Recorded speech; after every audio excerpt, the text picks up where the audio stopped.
नमस्ते, मैं राजनंद और आज मैं बात करने जा रहा हूँ माता त्रिपुर सुंदरी के बारे में। माता त्रिपुर सुंदरी 10 महाविद्याओं में से एक कही जाती हैं और माता पार्वती, लक्ष्मी, सरस्वती इनका संयुक्त रूप माता त्रिपुर सुंदरी कही जाती हैं।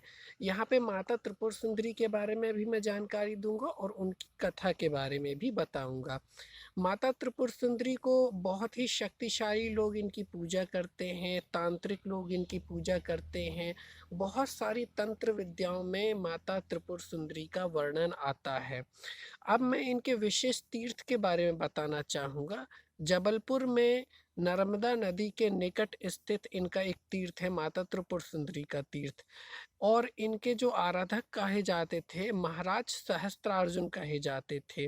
सहस्त्रार्जुन की ये कुल देवी कही जाती थी माता त्रिपुर सुंदरी।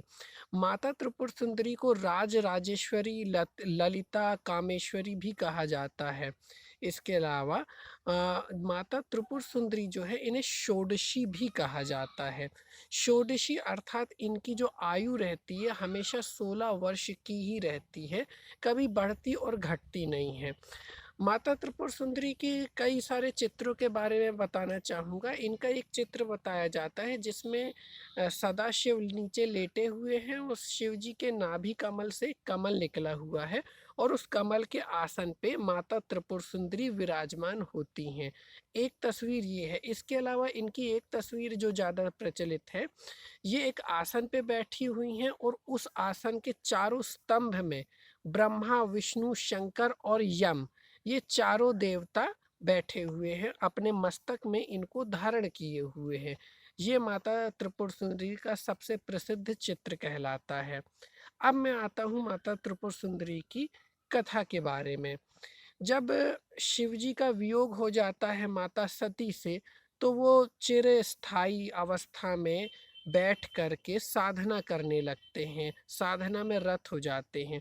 उनकी साधना को भंग करने के लिए देवता लोग एक षड्यंत्र रचते हैं कि किस तरह से इनकी साधना को भंग किया जाए। उसके लिए क्या करते हैं, वो कामदेव और रति जी को लाते हैं उनकी साधना को भंग करने के लिए।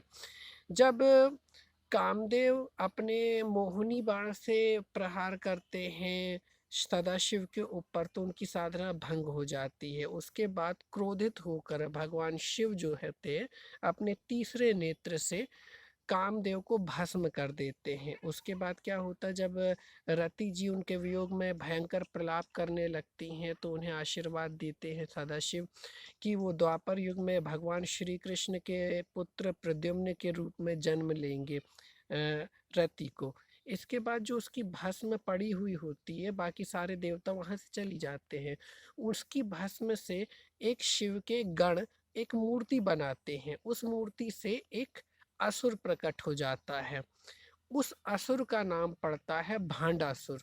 भांडासुर धीरे सदाशिव का भक्त होता है और धीरे धीरे बहुत शक्तिशाली हो जाता है। जब वो शक्तिशाली हो जाता है तो अपने एक राज्य का निर्माण करता है, स्वर्ग की ही तरह बहुत बड़े और महान राज्य की। लेकिन फिर जब वो अहंकार में आ जाता है अति, तो वो स्वर्ग लोक पर ही आक्रमण कर देता है, उसको चारों ओर से घेर लेता है। अब देवराज इंद्र स्वर्ग की रक्षा कैसे करे, इसके लिए देवराज इंद्र क्या करते हैं, माता त्रिपुर सुंदरी की आराधना करते हैं। आराधना के पश्चात माता त्रिपुर सुंदरी प्रकट होती है और भांडासुर का वध करती हैं और उसके आतंक से इस पूरी सृष्टि को मुक्त कराती है। तो ये थी कथा माता त्रिपुर सुंदरी की। और मैं चाहूँगा माता त्रिपुर सुंदरी की आप आराधना ज़रूर करें। आगामी कुछ दिनों में गुप्त नवरात्रि के तीसरे दिन में इनकी आराधना का विशेष मुहूर्त होता है। जय माता दी, हर हर महादेव, धन्यवाद। जय माता त्रिपुर सुंदरी।